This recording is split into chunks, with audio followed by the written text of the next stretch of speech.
You're listening to the Exceptional Girls podcast. I'm Julie Withrow, your host and mom to Maddie, my neurodiverse, twice exceptional teenage daughter.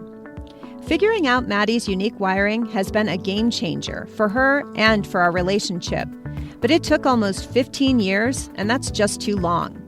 I'm on a mission to shorten the learning curve for other families by increasing awareness of neurodiversity in females, who are all too often misdiagnosed, misunderstood, or missed entirely. Join me for expert interviews, candid conversations, and hopefully even an aha moment or two, as we learn how to help our exceptional girls feel seen, supported, and celebrated. In this episode of the Exceptional Girls podcast, I talk with Dr. Gail Post about the unique challenges gifted and twice exceptional girls face. Gail shares what we as parents should be on the lookout for and offers advice on how we can support our daughters as they navigate the often tough transition from elementary school to middle school and beyond. Gail is a clinical psychologist, a clinical associate professor of psychiatry at the University of Pennsylvania School of Medicine, a workshop leader, and a writer. Having raised two gifted kids of her own, Gail has been in practice for over 35 years, providing psychotherapy and parent coaching with a focus on the needs of the intellectually and musically gifted and the twice exceptional. She has contributed articles and chapters to several books. She's the author of the Gifted Challenges blog, and she published a book in 2022 called The Gifted Parenting Journey, a guide to self-discovery and support for families of gifted children. Listen in as Gail shares her professional and personal insights into how we can support our gifted and twice exceptional girls. Gail, welcome to the podcast. Thanks for having me here. Glad to be here. I'm super excited to talk to you. I wanted to start off by acknowledging that, you're not just a professional who's interested in neurodivergent kids, but that you're also a mom yourself to two grown sons. And of course, in your practice, you really have a strong focus on the female experience, right, of being neurodivergent. And I just was curious, since you are a mom of two sons, how that interest developed. Well, preceding my working a lot with gifted folks, I had a very strong women's issues focus in my practice, worked a lot with eating disorders, postpartum issues, just a range of different things. And so it's always been a big part of my work. As I got more interested in focusing a lot on giftedness and 2E, twice exceptionality, what became even more apparent was that a lot of gifted girls and women really struggle with heightened sensitivity or a tendency toward overthinking or perfectionism. Many are really passionate about fairness and justice and just, throwing themselves into volunteer work because it's so important.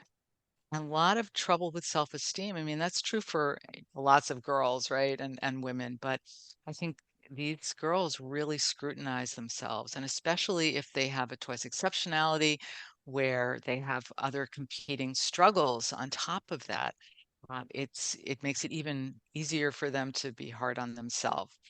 So I've worked a lot with that group, and it just it just seems to fit. So I'm so grateful to be on your podcast to kind of talk more about these complex issues. And I'm really grateful to have you here, right? Because as I'm sure you know, it can be hard to find folks who specialize in the women's experience. I mean, as we know, a lot of the research and other data reflect a male experience, right? Or it's tests, that were done a lot on boys. Right? I think it's so important that we amplify the voices of people who really are focusing on, what it's like to be a female and be neurodivergent. So thank you for that work. Sure. Thank you. I'd love to dig into that a little bit more. So as you do work with gifted and twice exceptional girls and young women, what are some of the typical challenges that you help them navigate? Well, I mean, there's several, and a lot also depends on their age. But basically finding a realistic perception of who they are. Really be clear on having strengths, not feeling ashamed of them, not feeling like they have to hide their strengths, but also some of the unique challenges they have. So some of the work involves helping them to challenge their harsh, uh, negative thinking that goes on in terms of criticizing themselves.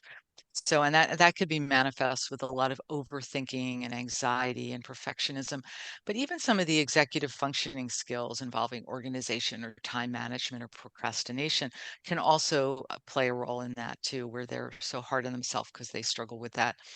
Learning to take social risks, learning to express their needs and reach out and not hide their abilities, and not feeling conversely, not feeling ashamed of their successes.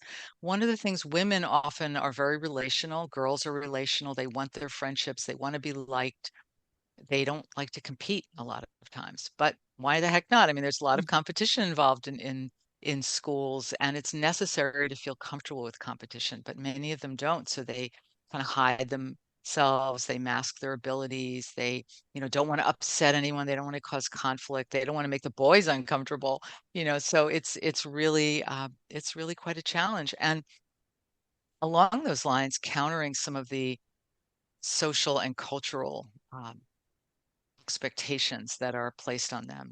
They're supposed to be beautiful and sexy and glamorous and social, but also be, like a rocket scientist. And it's just too much, right? And they don't really kind of know, where do I fit in and what role do I play? So to try to be more true to themselves. Many also have multi-potentialities, so they have lots of abilities and lots of paths, and especially with middle school or high school girls, what path do I take going forward? What track do I get myself on? So that can be a tough one. And if they have challenges like a twice exceptionality, like say ADHD, to work with it, to learn to cushion themselves and help themselves deal with tougher situations, but to also see the positive sides of it. One thing with, for example, girls with ADHD, yes, they may have some trouble sometimes with distractibility or um, executive functioning skills, but also many times they're really creative and really complex in their thinking, and they can juggle a lot of different thoughts at any one time. And so to kind of look at some of the strengths that go along with some of the things that are tough for them. I mean, there is this tendency to have a deficit, type of approach Yeah. to any type of, I mean, giftedness aside, right? But to many, in many cases, giftedness is also very misunderstood as just being all this potential and all the good things, but not some of the struggles that come along with even just those kids who are purely gifted. And then, of course, you put another exceptionality on top of that, and then, really starts to Right. it gets to be a lot to navigate. I think some people, might argue that a lot of women face these challenges, right? I mean, a lot of women have societal pressure to be beautiful, but also, maybe be successful, particularly in today's day and age. But why is this particularly challenging for women and for girls who maybe don't fit a neurotypical mold? Right. So they feel excluded, they feel others don't understand them, and they don't know why. They don't really get it. And so they often grapple with trying different strategies to fit in or to uh, do things that make sense to them. But what makes sense to them doesn't necessarily make sense to the rest. Because again, we're talking about folks who are in anywhere from 1% to 5% of the population. And that's a real minority. So wherever they go, unless they're in class that's focused on giftedness or twice exceptionality with other kids who are similar in many ways, not identical, but certainly have some commonalities where they think with more complexity, they can think outside the box, they're going to feel like an outsider. And that can be really a struggle. And so, especially a child who might, be autistic or uh, have ADHD, they're going to be more impatient with the world around them. So they may be more frustrated. They may be like, why don't these people get it? What the heck is going on? Or, why are all these kids in class on their phones when I want to just focus on what's interesting up there? So uh, it's really hard for them. So their impatience may come across as bossiness, or when they're in the business world later on as bitchiness, right? Where they're, Right. women are, it's really tough for women. There's this glass ceiling where it's harder for them to get ahead, where there are fewer CEOs or political leaders who are women. It's really hard to overcome those stereotypes groups that are held. But girls feel it early on, and we often see a shift from elementary school where you have these really spunky, high-achieving girls. Suddenly, it's like watching a flower wilt where they just lose their momentum once they hit middle school. It's really a tough time. And there's a lot of hormonal changes, and I can talk more about that, and as well as social changes, as well as assumptions that both teachers and sometimes parents have about girls as they get older. But there's a lot that holds them back, and they're just trying to fit in and figure out who they are without losing their authenticity in terms of how they feel. So it is quite a challenge. I mean, that makes so much sense because, as you said at the beginning, right? They know that they're different. They feel that they're Right. different. And I think so many times, particularly, I mean, I think adults struggle with this as well, but particularly for a less developed mind, that difference, it tends to become more of there's something wrong with me, right? We tend to Hmm. internalize Hmm. those differences. Right. And it isn't so much a difference, then it becomes some sort of a disorder or a dysfunction. And of course, the language we use doesn't always help there either. Exactly. But yeah, it's really one of the big risks, right? I mean, not just in the Hmm. language we use, but in that experience, if we don't have the right supports for it, is we go through life thinking there's something wrong with us, right? And that we need to Exactly. change. Exactly. Exactly. Yeah. And that middle school experience, I mean, I think the hormones are, something that isn't talked about a lot, but but speaking from the other side of life, right? Right. Even Right. even for me, as I Right. experience hormonal changes in this stage of life, I can say that it absolutely exacerbates Right. Right. whatever challenges that I was maybe able to overcome more easily at the more at maybe in my 30s and 40s, are a lot harder at 50. Hmm. Like my Yes. ability to focus is more challenged. It's really been humbling. I feel like in many ways my child and I were kind of going through sort of similar challenges but in different Right. phases of life, which Yes. is Yes. an Totally. interesting Yeah. thing. So for parents of girls who are in middle school, that was a time period I know in our family where things really came to a head, right? Like you said, in elementary school, they were this spunky, precocious, eager kid.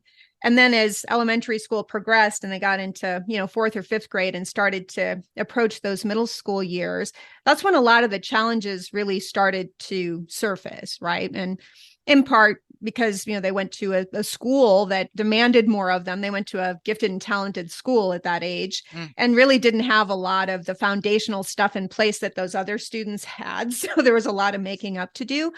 But it also just required more of them to be more independent, in their learning and having to be more responsible for homework and different things like that. Hmm.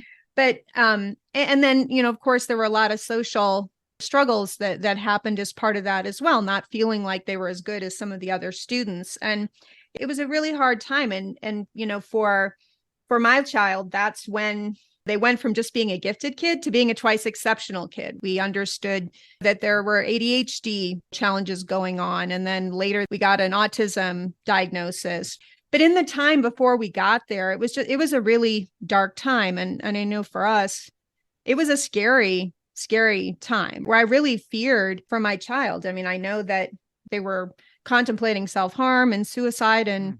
and lots of scary big stuff that we were navigating during that time. I'm curious why, I don't like to take for granted that we all understand why middle school can be such a vulnerable time. I think a lot of people have terrible memories of middle school, but Hmm. I'd love to hear from your, perspective as a psychologist. Why is middle school so tough, and particularly for girls who know they're different? Hmm. Well, it really, I agree with you. It really is a tough time. Uh, and I think a lot of us as adults carry that middle school sense of ourselves inside, and it informs even how we look at the world, even as grown-ups, because it is really a tough time. But I can just share some of the research I've stumbled across that might be informative. There isn't a lot out there about gifted or twice exceptional middle schoolers, but I can just share some things. So, first of all, the pressure to conform and fit in is just huge. And in one study, they found that it occurred in 15% of boys, but 65% of girls felt that kind of pressure. Wow. But when you tie in all the self-scrutiny that goes on, especially for these gifted or 2E girls, the fact that they're relational, but they don't know how to make that work in a context where they're expected to hide their abilities, uh, and their own conflicts a lot of times about asserting themselves or competing, it's really tough. And in some of the research, it's shown, for example, that concerns about making mistakes increased between sixth and eighth grade. Um, another study, the academic self-concept was lower in sixth grade girls compared to boys, but particularly low when you looked at gifted girls compared to gifted boys. So again, these girls who should, you think academically at least, feel good about themselves, their self-concept was low. Many believe boys are smarter at math. One group of researchers, Jensen and Nutt, reported that 74% of girls were interested in a STEM or, one of the math and science fields until middle school. And by high school, only 0.3% considered computer science as a major. Another study also showed that these girls believed that boys were intrinsically smarter than them. Uh, and they avoided math classes, or uh, again, a very small percentage. In this other study, 2.5% of girls considered either engineering or computer science going forward. And teachers and parents may underestimate these girls' potential as well, and often assume that boys have more innate ability and that girls work harder. It's like, well, they're smarter, the boys, but the girls, they work hard, and that that stereotype persists. There was one interesting study where teachers were asked to grade sixth graders on a math test, and they graded the boys as doing better than the girls. Then they were given another group was given this to grade them anonymously, and actually the girls did better than the boys. So the gender perception really held for a lot of these teachers. And it's so sad because this low self-esteem, this low self-perception continues beyond high school. One study looked at self-esteem beyond high school and found that 3/4 of the girls who had graduated from a gifted high school did not think they were smart. So again, it really persists. And there was one interesting study that looked at college professors where they looked at 30 different majors, and they were asked to describe uh, what involved in intrinsic ability versus hard work. And they basically pointed to males who are in engineering, computer science, philosophy, economics as being more intrinsically smart. But the girls were in fields that somehow they didn't think were smart enough, like biology, or that like there was just such discrimination. And these are the battles that girls face. And one other thing I just wanted to mention was about the hormonal piece. So certainly there's these hormones circulating that all girls go through, but some of the studies find that estrogen, the increase in estrogen at that point in time, increases a desire for bonding and discourages risk taking. Whereas testosterone, which starts ramping up in boys and is 10 times higher in boys, fuels risk taking. Secondly, the amygdala, part of the brain, develops 18 months sooner in girls during early teens. And the amygdala is activated more in stressful situations. So it contributes to a greater tendency to worry and be cautious and be very attuned to negative feelings or events. Another part of the brain, the anterior cingulate cortex, is larger in women, and this contributes to kind of a sense of scanning the environment, noticing errors, looking for potential threats. So all of this contributes to a sense of emotionality and reactivity and worrying. And you couple that with all the social pressure, um, the, the tendency for gifted folks to have this existential angst that starts in middle school, where they're questioning the meaning of life and what's important to them. and their struggle for independence. They may have gotten along great with their parents beforehand, but they're vying for independence and autonomy, and there's arguments, and that they may come across as really brash and strong, like I've got it figured out, but inside they're really vulnerable and scared. And I can talk more about some of the greater issues that can arise, like the depression that you described. But I just wanted to throw some of the research out there because it really means that sometimes things are stacked against these wonderful kids. Yeah, that's been my experience, not just as a mom, but also in doing graduate studies myself and really digging Mhm. into the research and having an interest in females. It is kind of amazing to me how much this sort of implicit bias still exists that Yes, boys are better at certain things naturally than girls are. And the girls, often feel this imposter syndrome, right? When it comes to their abilities and tend to exactly. downplay them. It really is a hard thing, but it's such an internal experience. I feel like particularly for gifted and twice exceptional kids, they very much internalize a lot of this stuff. And while Mhm. they may be very very verbal in areas of interest or subjects that they feel confident in, talking about this stuff can be very hard for them. I know, in my experience as a mom, like I felt like I just had to be on call all the time because, sometimes it would take 20 minutes of small talk for like my child now to really get to what was Mhm. going on with them, kind of have to get through all their stuff. And then, all of a sudden, we'd kind of get to the heart of what was really going on. Or, they might just burst out of their room and be ready to talk. And I felt like I always had to be there for when those occasions occurred because they weren't always sharing it very obviously, right? Mhm. And that kind of leads me to my next question, and that is particularly for girls who I feel like tend to have this propensity to suffer in silence. What are some of the clues that you may have a daughter who really is struggling? I think the first thing is to always take things seriously. A lot of times parents, either on their own or from other advice, are like, well, that's normal. All kids are moody when they're in middle school or high school. And, it's just life, but you want to take it seriously. So even if it doesn't seem like a big deal to you as a parent, it's a big deal to them.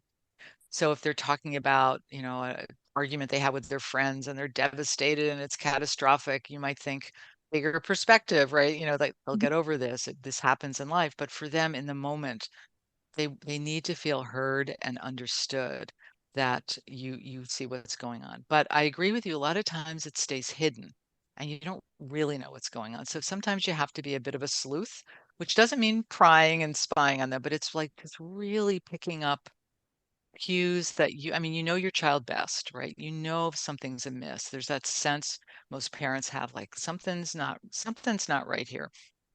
And sometimes it'll go away, if it's just a blip, but other times it persists. So you want to look first, is there a change in their behavior? Are they showing increased emotionality, way more than usual, or over things that seem relatively minor? Is there a lot of moodiness? Is there any acting out behaviors that was unusual for them? Uh, on the flip side, are they withdrawing? Are they spending tons of time in their room? And I just don't mean, the typical teenage, going back to their room, but are they not spending time with their friends anymore? Are they withdrawing from activities they loved? Maybe they loved acting and suddenly they quit theater, so what's going on here with this? That this is not typical. Are they refusing to go to school completely? Are they refusing to go to social events that normally they would have loved? Are they showing any regressive behavior? Again, this is a transitional phase from being a kid, and sometimes it's scary growing up and they don't want to be a kid, but are they doing things that are regressive, like wanting to sleep in your room or um, carrying their old blanket around that they had from when they were a child? So are they doing things that don't fit with their developmental age? Are they showing any signs of self-harm? And if they talk about it, then you want to take it seriously. Even if you think it's minor, you want to let them know, I take this seriously. But sometimes you don't know. But if you see that for example, your daughter is somehow changing how they dress. They're wearing very bulky clothes, or they're wearing long sleeves, even though it's in the summer, or high collars, or long pants and it's 90 degrees out. You kind of wonder, are they hiding something? Whether it could be maybe they're losing a lot of weight and developing an eating disorder, or maybe they're cutting themselves or scratching themselves. So you want to just notice what's going on. And certainly any drastic change in appearance, like suddenly rapidly gaining a lot of weight or losing a lot of weight. Uh, any behavior that suggests they're using substances, drugs, or alcohol, certainly you want to pay attention to that. Is there excessive lying? I mean, most kids lie to some degree, right? But often it's to cover their tracks or to, not get in trouble. But if it seems really extreme, like you find out that they've skipped school for 3 days in a row and school hasn't let you know, things like that. So to just pay attention to anything that just seems out of the norm. And certainly if they say to you, I'm really depressed, I hate myself, I can't fall asleep at night, I'm so anxious. I mean, all these things you take them seriously. Yeah, and I think that's so important, right? I mean, it's part of the parenting challenge, right? And I feel like particularly if you as a parent may be neurodivergent yourself, and in many cases Hmm. that is the Hmm. reality, right? Like Hmm. I know for me it's hard because I tend to be highly logical. I tend to live in my head, not in my body. And my Right. tendency is to want to problem solve, right? I'm not listening and validating. Hmm. That's not my natural inclination, right? My natural inclination is to go into problem solving mode and or put it in perspective, which Right. feels like diminishing maybe or invalidating. So it's yeah, as a parent it's very challenging, right? But I do think it's so important that you learn to trust your intuition, as you alluded to, right? Like you usually have a sense if something is wrong. And I think, you need to follow that sense and make Hmm. sure that you explore that fully. Um, Hmm. and you also mentioned eating disorders. And I think that's something that doesn't get talked about enough. The connection between eating disorders and females in particular Hmm. who are neurodivergent. And I was just wondering if you could talk about that a little bit, right? Because I know the research has shown connections there, but I don't feel Hmm. like it's something that people maybe have a whole lot of awareness about. Hmm. Well, when people develop any kind of behavior, whether it's substance abuse or skin picking or an eating disorder, whatever it is, it's usually enlisted to calm themselves and create some framework, some structure that they can live by because their anxiety is too high. And for a lot of gifted or neurodivergent girls, they've often gone through their elementary school years doing well. They do well in school, they're liked by the teachers, they're well behaved. And then suddenly all this stuff bubbles up for them. That's a challenge and it feels overwhelming. They don't know how to handle it. And so they'll rely on something. There's something, whether it's the overeating or the binging and purging or the restricting where they're cutting back on what they're eating, there's something comforting to them because it's a way of containing the anxiety that's so overwhelming. So I think you see it a lot of girls, or I've seen a lot of girls who have eating disorders who are also exceptionally bright or have ADHD or some other neurodivergence. And I think it's something that doesn't create trouble for others. Like if you start drinking too much alcohol or using drugs, everyone around you is going to notice. But eating disorders start very quietly. And just like these girls were kind of quiet about their needs, often in elementary school, it's another way of sort of doing something that harms them, but it isn't as noticeable to those around them until it becomes more extreme. So it's a way of kind of quietly, okay, I'm just going to have this little problem behavior here and it's not going to bother anyone, but it helps me feel safe. And it takes a while, I think, for the adults around to notice it. Yeah, I mean, that definitely strikes a nerve in me. I know for me, that was exactly how I was, right? Hmm. Particularly in middle school was when I developed like this tendency to overeat and then overexercise and overeat and Hmm. overexercise. Hmm. It was a way to self-soothe. I'd eat too much to Right, self-soothe and then I'd go right. run to kind of like stim that off. And I never thought I had an eating disorder at that time, but when I look back on it, right? Even though maybe it doesn't Hmm. fit the perfect description of what anorexia might look like or what binging and purging might look like. It's all in the same vein, right? But I didn't really acknowledge that for what it was or why I was doing it. And most people really didn't notice that I was doing it. I just got a Right. lot of praise for being a good athlete and being a good Right. runner and all these things. I think it just really is important, for parents to trust their instincts. Like intuition is a very powerful thing. And if you can get out of your head and drop into your body, and pay Right. attention Right. to what your spidey sense, as I call it, Right. is telling Right. you, it does not lie, right? It's highly accurate. And I think we just have to learn to trust it more. But that's one of the reasons I was excited to talk to you is that I know you published a book fairly recently, right, that really focuses on the parent experience of raising these neurodivergent kids. And I've been reading your book in the Oh, last thank couple of you. weeks, leading up to this. And it really is such an important resource. I mean, so often we focus so much on our kids and what we need to do for them, and the focus all gets put on the kids. But as a parent, raising these kids is tough, it has. I mean, parenting's hard anyway, right? But it really presents some unique challenges. And I just wanted to talk a little bit about why you wanted to write this book Right. and why it was important to you to really put some focus on what it's like to be a parent, when your kid is different.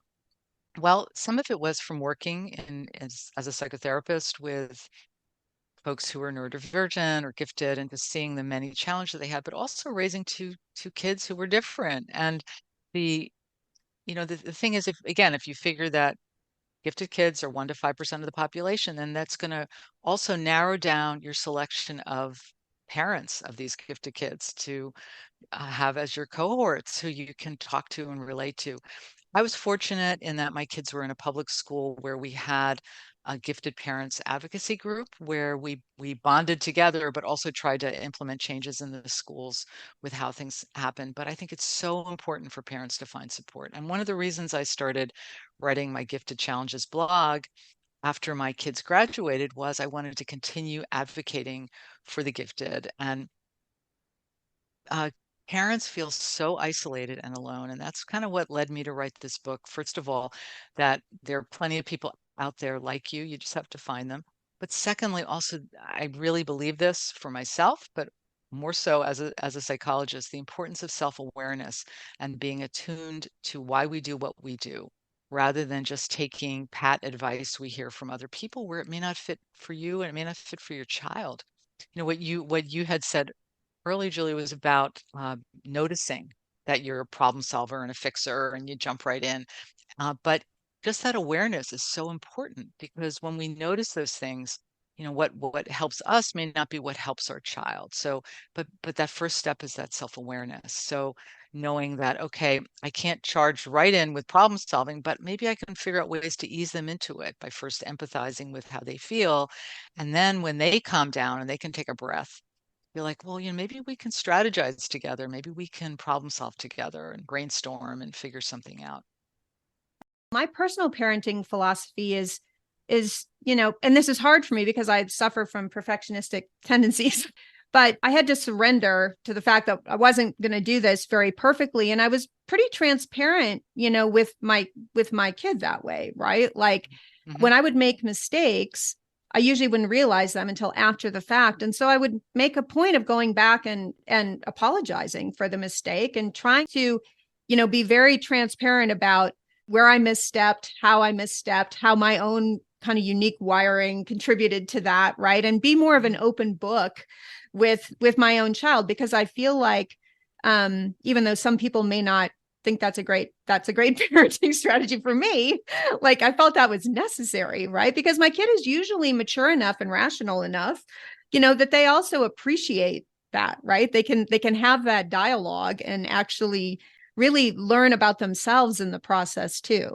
Right. I think that's so important and such a good approach, because first of all, you're role modeling that, when your child grows up, they're human, right? They're going to make mistakes, and that's normal. That's life. And you're showing that you can apologize if that's necessary. You're showing that you're learning along the way, that you don't expect yourself to be perfect.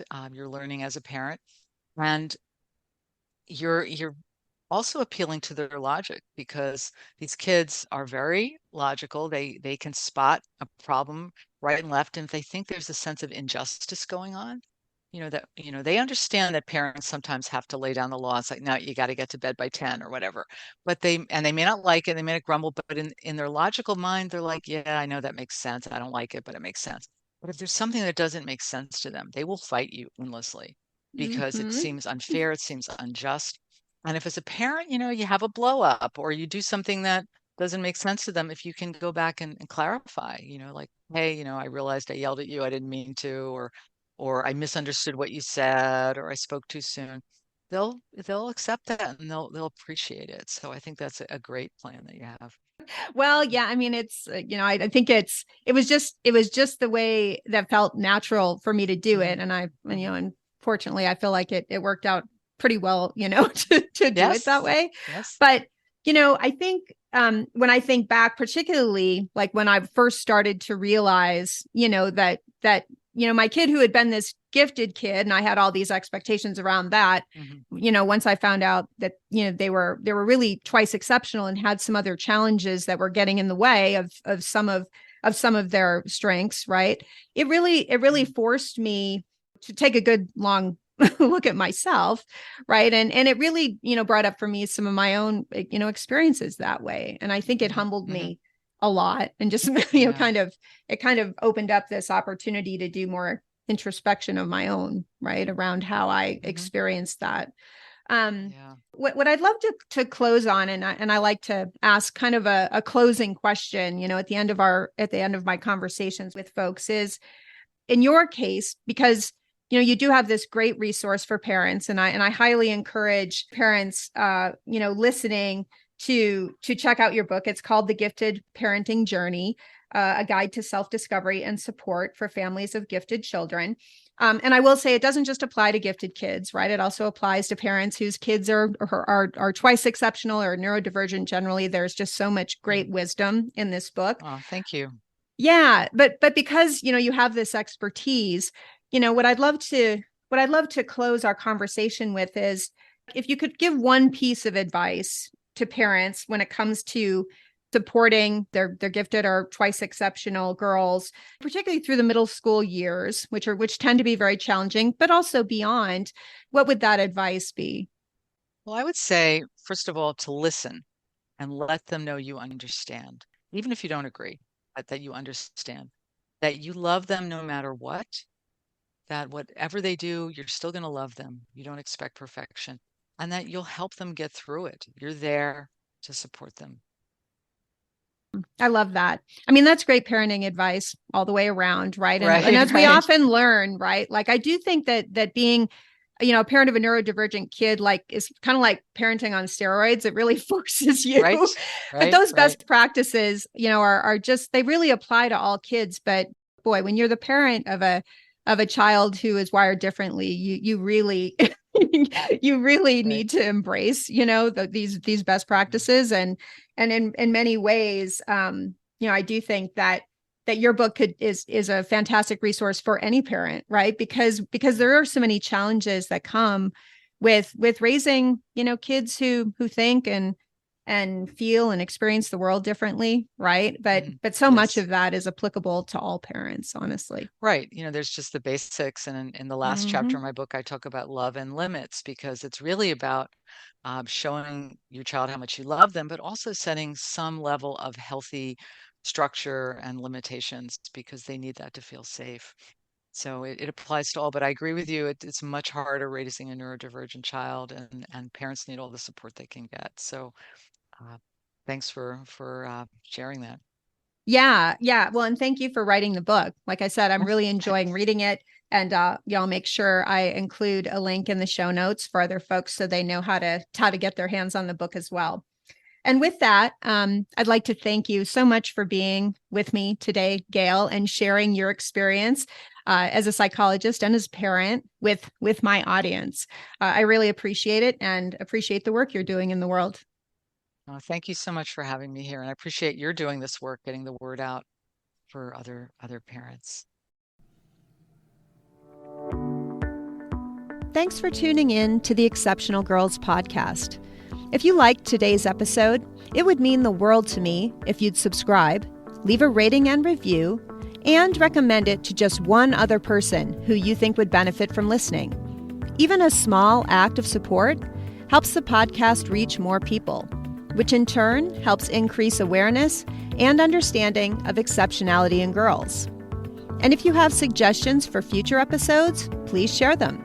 You can connect with me, your host, Julie Withrow, through our website at exceptionalgirlspodcast.com/contact. And that's a wrap. Ciao for now.